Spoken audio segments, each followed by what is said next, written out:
Rencana penerbitan SBN Perumahan hingga kini masih dimatangkan oleh pemerintah bersama Komisi 11 DPR RI, khususnya soal aturan, skema, dan mekanisme penerbitan SBN Perumahan.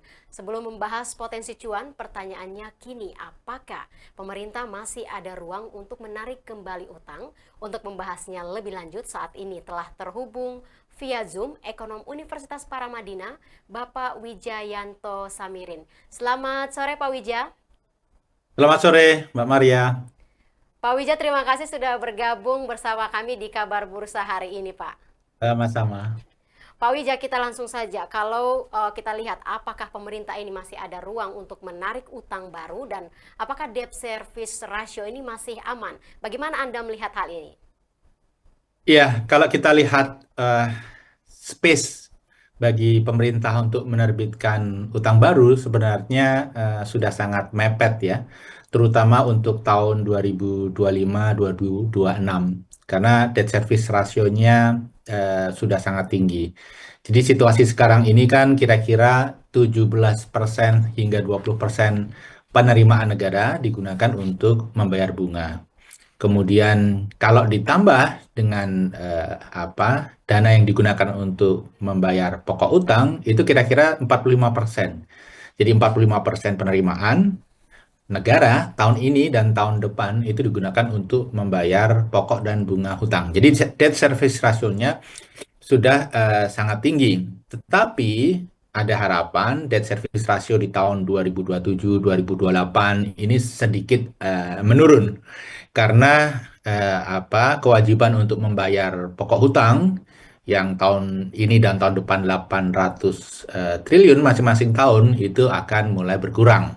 Jadi, saya rasa pemerintah ini mencoba memanfaatkan space dari sisi debt service ratio di tahun 2027-2028. Kalau SBN yang diterbitkan itu jangkanya menengah dan panjang, saya rasa ini masih ada ruang, tetapi pemerintah pemerintah tetap harus berhati-hati terkait dengan penerbitan hutang ini, karena apa?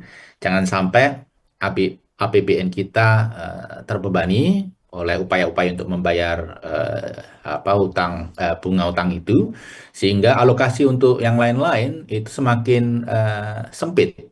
Fiscal space-nya sudah sangat sempit. Jangan sampai semakin terdesak oleh kebutuhan untuk membayar bunga hutang tersebut. Baik Pak, kalau begitu menurut pandangan Anda, apakah SBN Perumahan ini memang benar-benar diperlukan atau sebenarnya cukup dengan optimalisasi saja? Optimalisasi dana FLPP saja, Pak? Ya, yang saya ingin soroti selain dari sisi financingnya, ya penerbitan SBN sebagai sumber pendanaan untuk 3 juta rumah itu satu aspek yang perlu kita dalami. Tapi yang perlu kita lihat lebih mendalam adalah program 3 juta rumah itu sendiri. Apakah sudah ada analisis yang mendalam? Kira-kira di mana saja letaknya, kemudian kira-kira berapa harga per rumah, siapa yang akan membeli rumah tersebut, apakah masyarakat punya kapasitas keuangan untuk nyicil KPR begitu. Karena sepemahaman saya terkait dengan program FLPP yang ada sekarang, salah satu kendala untuk melempar KPR subsidi melalui FLPP ini adalah daya beli masyarakat yang rendah. Dan banyak masyarakat yang membutuhkan KPR bersubsidi ini justru mereka-mereka yang selama ini tidak bankable. Jadi terlepas dari isu sumber pendanaan, isu program 3 juta rumah sendiri itu perlu dianalisis lebih mendalam. Kemudian yang kedua perlu dianalisis juga marketnya. Apa betul ada marketnya? Kalau memang masyarakat yang bankable jumlahnya sudah semakin terbatas, tentunya perlu inovasi keuangan yang lain untuk bisa men-serve masyarakat-masyarakat yang tidak bankable tersebut. Tidak bankable karena kebanyakan mereka bekerja di sektor informal, sehingga mereka tidak mempunyai pendapatan tetap. Nah, bagi perbankan ketika memberikan pinjaman kepada mereka yang bekerja di sektor informal, itu tentunya risikonya sangat tinggi. Jadi terkait program ini, saya rasa banyak PR yang masih harus dikerjakan. programnya sendiri, kemudian bagaimana mekanisme pemberian pinjaman, kemudian yang ketiga masalah sumber pendanaan yang ini diputuskan akan menggunakan SBN perumahan. Sebenarnya ini satu langkah yang menarik juga, kenapa bukan SBN biasa yang kemudian direalokasikan ke perumahan, tapi dikasih brand SBN perumahan. Apakah ada strategi khusus? Di sini menarik untuk kita tunggu, karena sempat beredar informasi bahwa SBN perumahan ini akan dijual melalui program tax amnesty jadi tiga. Jadi ada orang-orang yang punya dana di luar negeri, dia akan memasukkan ke dalam negeri difasilitasi melalui SBN perumahan ini. Jadi uang US dollar yang dibawa ke dalam negeri ditukar dengan SBN perumahan ini. Nah, ini suatu alternatif-alternatif yang perlu kita tunggu. Banyak opsi yang menarik, termasuk mengkaitkan ini dengan tax amnesty jilid 3. Demikian, Mbak Maria.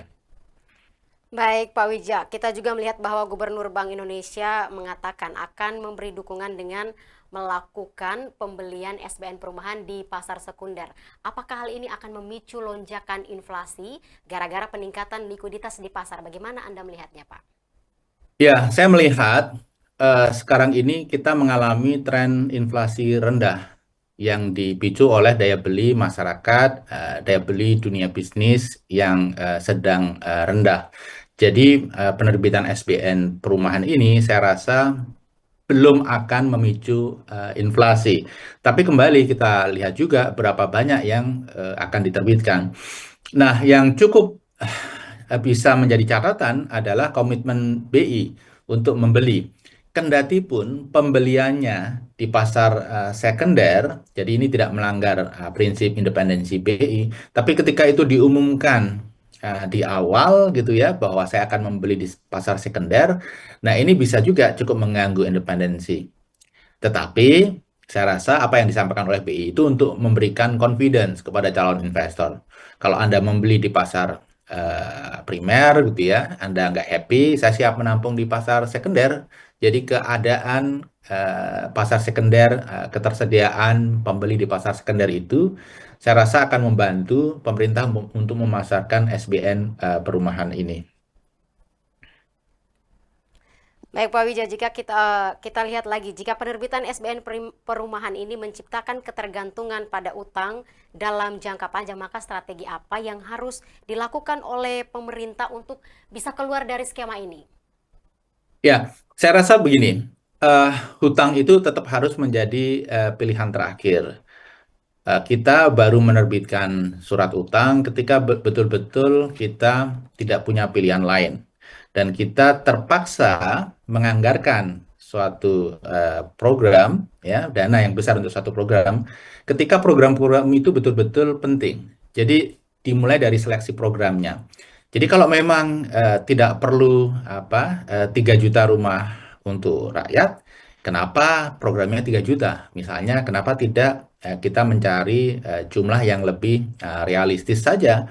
Karena zaman Jokowi JK dulu, programnya adalah 1 juta rumah. 1 juta ini dibangun oleh bantuan pemerintah melalui FLPP dan juga oleh swasta secara mandiri. 1 juta itu pun tidak pernah tercapai, maksimal hanya 600.000, 700.000 begitu ya. Nah, kalau ini 3 juta setahun, kira-kira apakah ada pasarnya? Apakah ada demand-nya begitu ya?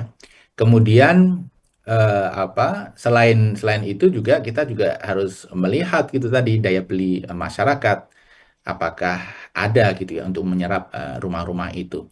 Jadi kembali, jangan-jangan kita tidak perlu 3 juta rumah setahun. 3 juta rumah setahun itu sangat berlebih. Menurut saya pasti jauh lebih rendah dari itu. Kenapa tidak programnya 500.000 atau 400.000 saja? Sekarang ini jumlah rumah yang didanai oleh program FLPP itu rata-rata setiap tahun 200.000. Jadi kalau dinaikkan menjadi 400.000 itu sudah lipat, 2 kali lipat gitu ya. Jadi saya lebih cenderung memulai program itu jangan bombastis di awal, tapi perlahan meningkat gitu ya. Proses awal digunakan sebagai proses pembelajaran. Itu yang saya usulkan. Jadi programnya sendiri diluncurkan, kemudian dimulai pelan-pelan eskalasi secara bertahap gitu ya. Jangan langsung diluncurkan besar-besaran di depan. Nanti berpotensi menimbulkan masalah-masalah yang tidak perlu.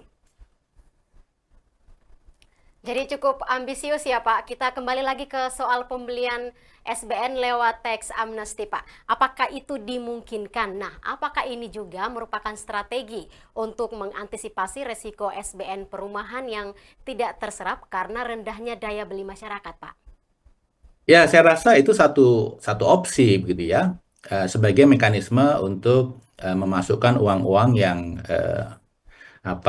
ilegal yang ada di luar negeri gitu ya. Ada dua opsi. Opsinya adalah uang itu masuk dengan membayar pajak.